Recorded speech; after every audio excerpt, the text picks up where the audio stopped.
Job calendar ఇచ్చాడని మిమ్మల్ని అడుగుతున్నా, ఇస్తాడని నమ్మకం ఉందా అని మిమ్మల్ని అడుగుతున్నా. మళ్ళా మీకు జాబ్ రావాలంటే మళ్ళా మేము కూటమి రావాలి. నాకు కొన్ని ఆలోచనలు ఉన్నాయి. నా ఆలోచనలకి పదును పెడుతూ ఒక క్రియేటివిటీ ఇచ్చే ఆలోచన ఉండే వ్యక్తి పవన్ కళ్యాణ్ గారు అని చెప్పి కూడా నేను మీకు తెలియజేస్తున్నా. ఇప్పుడే ముందు మీటింగ్ లో నేను ఒక మాట మాట్లాడాను.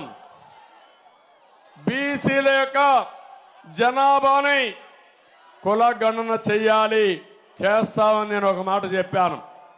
ఆ సమయంలో పవన్ కళ్యాణ్ గారు నాకు చెప్పింది, అది చేస్తూనే ఇక్కడ యూత్ ఉన్నారు, వీళ్ళందరి స్కిల్ డెవలప్మెంట్ చేసి ప్రపంచాన్ని జయించే శక్తి మన యువతకుంది. ఒక ఎగ్జాంపుల్ కూడా చెప్పాడు. నేను చిన్నప్పుడు మా అన్న నాకు సినిమా నేర్చుకునే డైలాగులు చెప్పడం కానీ నటన నేర్చుకోవడానికి నైపుణ్యాన్ని నేర్పించాడు. నేను సినిమా యాక్టర్ అయ్యాను, ఇప్పుడు రాజకీయాల్లోకి వచ్చాను, ప్రజల మన్నలు పొందుతున్నానని చెప్పాడు. ఆ సమయంలో చిరంజీవి గారు తీసుకున్న నిర్ణయం ఈరోజు కుటుంబం మొత్తం సినిమా యాక్టర్లు అయ్యారంటే అది సరైన సమయంలో మనం ఇచ్చే నైపుణ్యం మన పిల్లలకు నేర్పించే విధానం అని చెప్పి నేను మీకు తెలియజేస్తున్నా. అందుకని నైపుణ్య కేంద్రాలు పెడతాం, యువతకు హామీ ఇస్తున్నా. మీ అందరికీ ఉద్యోగాలు 20 లక్షల ఉద్యోగాలు ఇచ్చే బాధ్యత మాది. వర్క్ ఫ్రమ్ హోమ్, మీ ఇంట్లో కూర్చొని ప్రపంచ కంపెనీలో పనిచేస్తారు. హైదరాబాద్ లో ఉన్నట్టు ఒక హైటెక్ టవర్ కూడా ఇక్కడే కోనసీమలో, అందాల సీమలో కొబ్బరి చెట్ల మధ్యలో కట్టుకుంటే ఏ విధంగా ఉంటుందో ఒక్కసారి ఆలోచించండి. ఇప్పుడే పవన్ కళ్యాణ్ గారు చెప్పినట్టు ఒక ట్రైన్ కూడా వేసుకుని కొబ్బరి చెట్ల మధ్యలో పోతా ఉంటే టూరిజం కూడా బాగా అభివృద్ధి అయ్యే అవకాశాలు ఉంటాయి. అలాంటి బ్రహ్మాండమైన అవకాశాలుండే ప్రాంతం, ఎన్నో అభివృద్ధి కార్యక్రమాలు చేయగలిగే ప్రాంతం ఇది.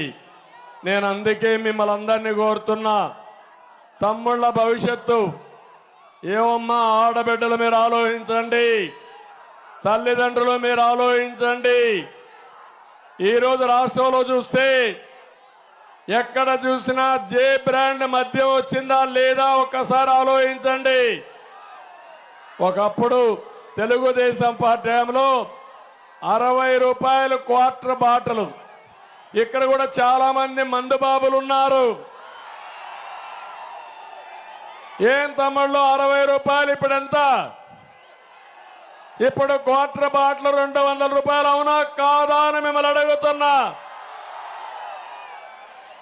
ఆ మందులో నాణ్యత లేదు.